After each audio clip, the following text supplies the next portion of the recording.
Charles Schultz, Vince Lombardi, Chadwick Boseman, Audrey Hepburn, and Ronald Reagan. These people may not seem like they have a lot in common, but there's one important aspect of their lives that they all share. They all had colon cancer. Millions of Americans will have colon cancer at some point in their lives, and roughly 50,000 people die each year as a result. Overall, the lifetime risk of developing colorectal cancer is about 1 in 23 for men and 1 in 25 for women. Unfortunately, about 1 in 3 people in the U.S. who should get tested for colorectal cancer have never been screened. This may be because they don't know that regular testing could save their lives from this disease, or they avoid it due to things like cost and health insurance coverage issues. When colorectal cancer is found at an early stage before it has spread, the 5-year relative survival rate is about 90%.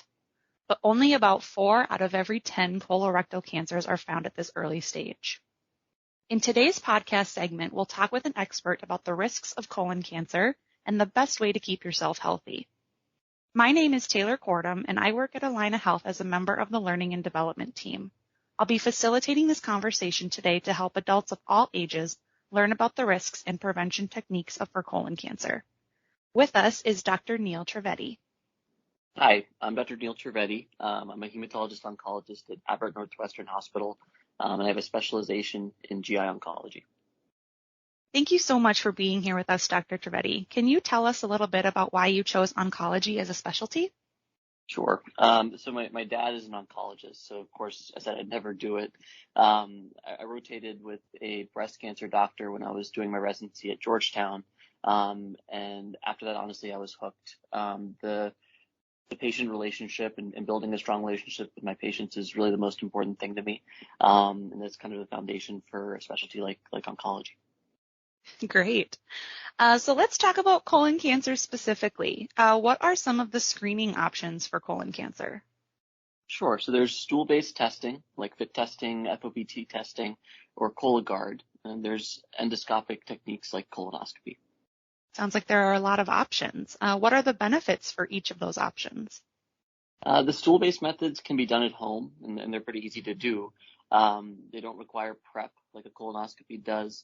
The disadvantage of these techniques is that they only help you with diagnosis. And anybody with a positive test still needs to have a colonoscopy done to really rule out a colon cancer and confirm a diagnosis. The colonoscopy has the added benefit of removing precancerous polyps if they're present in the colon. There's risk with colonoscopy as well, and it can bring with it a rare risk of colonic perforation. It actually requires that the patient prep before the colonoscopy to clean out the colon so that the GI doctor can really look and have a good visualization of the colon wall. And then since it uses anesthesia, patients need a driver to drive them home from the procedure. What if I don't have time because I work full time, or I don't have a lot of vacation time, or I have kids? What's the best screening option for me then? Yeah, it's a great question, Taylor. I think that's the case for a lot of people, and it's the reason that a lot of people don't get their screening done. For people with limited time, I think stool-based testing is just more convenient. These folks should remember, though, that a positive test on the stool testing means that they will need to get a colonoscopy, but hopefully having a negative test can avoid a colonoscopy in some cases. Great. Sounds like there are a lot of choices. What are some things in my everyday life that I might not realize are risk factors? So lots of things are thought to be risk factors for colon cancer. One of the biggest ones we think about is alcohol. There's good data that heavy alcohol intake can increase your risk of colon cancer and really a lot of other cancers. But the data is kind of unclear about light to moderate alcohol intake, but we still think that does increase your risk of colon cancer. Okay. Are there any other factors besides alcohol? Yeah, so other risk factors would include being overweight, eating red and processed meats, and tobacco use. Okay, interesting. How do those risk factors impact what kind of screening I might choose and what age I get screened? So those risk factors don't really affect the age that you get screened. That really has more to do with family history. But high-risk patients who have some of these risk factors in their lifestyle should probably be more careful about sticking to their screening schedule. But I wouldn't recommend one test over the other.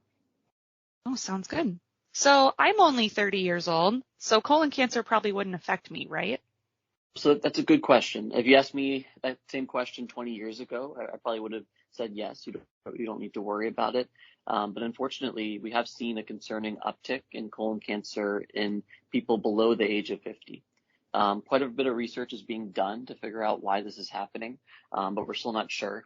Some people think that it's due to the changes in our microbiome, the colon, which is really kind of the variety of bacteria, good bacteria that live in your gut. And we think that the changes in that group of bacteria may be leading to colon cancers in younger people.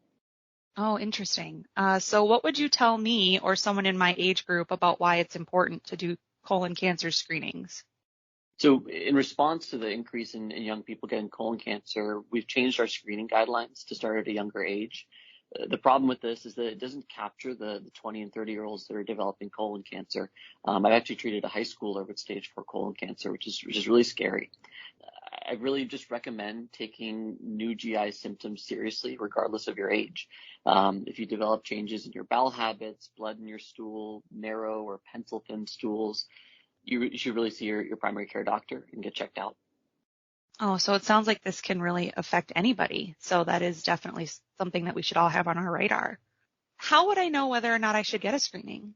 So one of the major societies that kind of recommends guidelines on cancer screening is the USPSTF, and they recommend that patients age 45 to 75 undergo colon cancer screening. For those with a family history of colon cancer, we screen patients even earlier, usually 10 years before the age of diagnosis of the youngest family member with colon cancer. If screening works, why aren't people doing it? I think that's human nature, right? I think you and I have both delayed dental checkups and all the routine things that seem easy to put off, especially during a time with COVID. And it's really because we feel well, right? These screening tests are done when we're feeling fine to catch something early. So I think that's just human nature.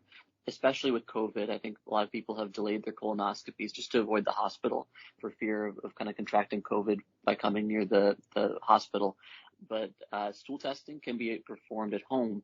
So really there shouldn't be an excuse to not doing your screening despite COVID. Yeah, I can definitely say that I'm guilty of postponing a thing or two. So can confirm that that is happening out there. Is screening usually covered by insurance? So thankfully, the Affordable Care Act requires both private insurers and Medicare to cover the costs of colorectal cancer screening tests. Oh, that's awesome. Good to know. So I don't really know what the difference is between detection and prevention. Can you tell me a little more about that? Sure. So these stool tests can help to detect a new cancer when you have a positive test. But on the other hand, colonoscopy can both detect a cancer and actually confirm the diagnosis. But it can also help prevent cancers when the endoscopist goes in and removes things like precancerous polyps during the procedure. So they're actually doing both detection and prevention in one test compared to the stool test, which you really just get detection. Wow. Sounds like if a colonoscopy is something you can do, it sounds like there's some added benefits there for sure. Definitely.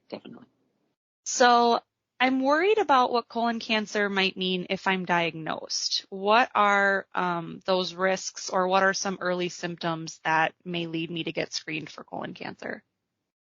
Yeah, it's a great question. And it's kind of like we've talked about before. So the main symptoms to watch out for would be changes in your bowel habits, which could mean new diarrhea, constipation, indigestion, or just changes in how you're having bowel movements. Blood in your stool is a big one. And then pencil-thin stools and abdominal pain. Unexpected weight loss should also be something that brings up a red flag. And really, if something just doesn't feel right or seem right to you, it makes sense to see your doctor. Good to know. Thanks for that info. Where can I learn more about colon cancer and colon cancer prevention? The number one resource is your primary care doctor. They have access to lots of printed materials and can connect you to genetics and genetic counselors depending on your family history.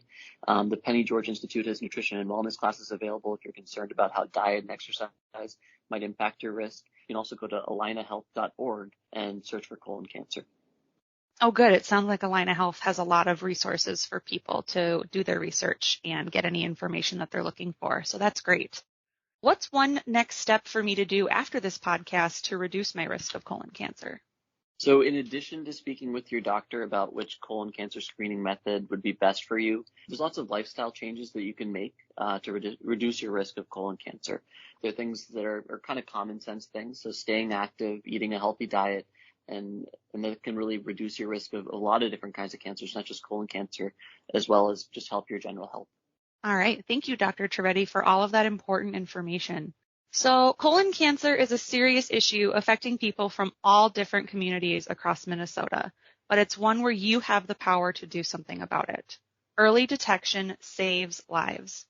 There are many screening options for you that will work into different schedules. The right one for you is the one that you will do. If you find this podcast interesting and helpful, Allina Health is hosting a live virtual session on colon cancer awareness, specifically addressing family history. Information on attending will be posted on the Allina Health's Facebook page as well as Instagram.